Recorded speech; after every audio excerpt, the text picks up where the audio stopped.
Just when you thought the Hunter Biden saga couldn't get any slimier, here come the Serbians.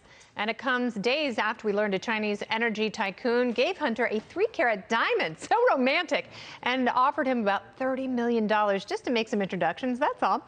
So when the hell is the White House going to admit that this is an actual scandal? Hunter Biden's past can be charitably described as a Hindenburg-esque disaster. He's an alcoholic drug addict. He's been filmed on video smoking crack naked with hookers. Who among us? He had a kid with a stripper whose paternity he denied, and he even shacked up with his dead brother's widow. What a winner. But that stuff's not actually that bad compared to the corruption. For years, he's been doing very shady deals with even shadier people in some of the shadiest places on earth, countries like Ukraine, Kazakhstan, China, and now potentially Serbia. Fox News obtained emails showing that as far back as 2010, Hunter was in contact with the Serbian president's inner circle. We're told that that president was keen to introduce Hunter to some so-called businessmen and investors. It's not hard to guess why they would want Hunter involved. His dad was the vice president at the time, so getting Hunter on board could potentially open some very important doors in Washington. But as Sleepy Joe has repeatedly claimed, he had nothing to do with any of his son's fly-by-night operations. Joe? Mr. Vice President, how many times have you ever spoken to your son about his overseas business dealings? I've never spoken to my son about his overseas business dealings. I have never discussed with my son or my brother or anyone else anything having to do with their businesses, period. And what I will do is the same thing we did in our administration. There will be an absolute wall between personal and private and the government. Do you stand by your statement that you did not discuss any of your son's overseas business dealings? Yes, I stand by that statement. It is obvious to everyone that Hunter is a total liability, but will the White House ever come clean about what Joe knows? Here with me now, New York Post columnist, the greatest newspaper in the land, founded by Alexandra Hamilton. She's a Fox News contributor and author of the brand new book, Laptop from Hell. Welcome, Miranda Devine.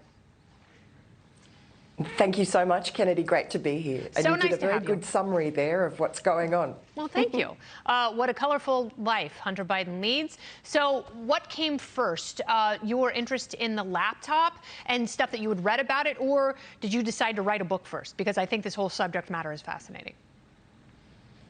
Oh, no. I mean, it was the laptop. The laptop just basically wrote itself. I mean, it's the most incredible story. And really, at the heart of it, it is the story of a fractured family which has suffered a lot of tragedies. But the patriarch, Joe Biden, controls everybody around him. And he has, created this influence peddling scheme since his earliest days as a Delaware senator when he was only 30 years old. And when he was vice president, he internationalized it. And the story that you opened with is a terrific scoop by Fox News. And, it's typical, that deal in Serbia, of the sorts of deals that Hunter and his uncle Jim, who was Joe Biden's younger brother, were orchestrating around the world, often on behalf of Chinese entities, such as the company called CEFC that they were having a joint venture with, that is the capitalist arm of President Xi Jinping's Belt and Road Initiative. And Joe Biden was very much involved. And for him to say that he didn't talk to his son or his brother about his business dealings, about their overseas business dealings, is just so untrue.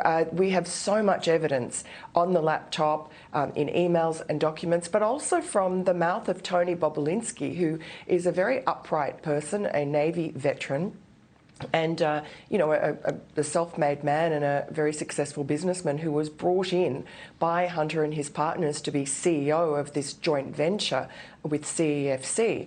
And Joe Biden met Tony Bobulinski in Los Angeles in 2017, just after he'd stepped down as vice president, and vetted him for this role.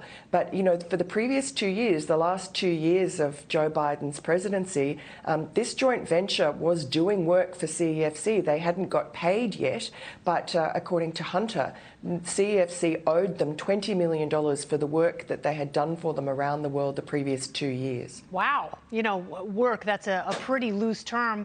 But you talk about The vice president. Deals. Yeah, exactly.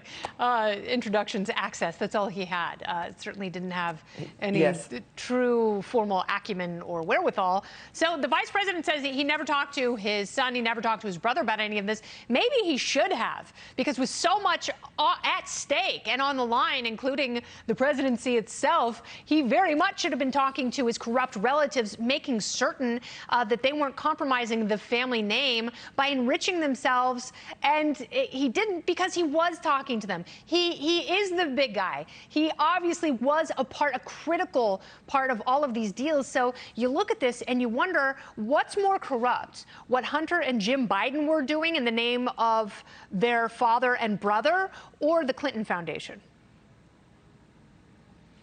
I'm not going to make that decision. I mean, you know, once you get into that territory, I don't know if you really want gradations. It's just all bad. Yeah. And look, Joe Biden met so many of Hunter Biden's business associates from overseas, and he met them from, you know, Mexico, from Kazakhstan, from Russia, from China. He met them in Beijing. He met them in Washington, D.C. He invited them into the vice presidential residence. He met them at Cafe Milano at a dinner that Hunter organised in 2015. You know, there's just no denying that he was involved. He met the business partners, and his campaign lied and said that no, that our story was garbage. And we also had 50 former intelligence operatives, including the former CIA director John Brennan, James Clapper, Leon Panetta, Michael Hayden. The whole lot of them should hang their heads in shame, because they, before the election, put their finger on the scale and they said that the laptop was Russian disinformation. Unreal. And in their great expert opinion. Yes, and the fact that their collective finger was on the scale means that Joe Biden is now president, because along with them and the media and social media, the Bidens were shielded from the truth, and American voters didn't really get the full scope. They have it now. Laptop from Hell. It's a great read while you are making your holiday travel. Miranda Devine, thank you so much.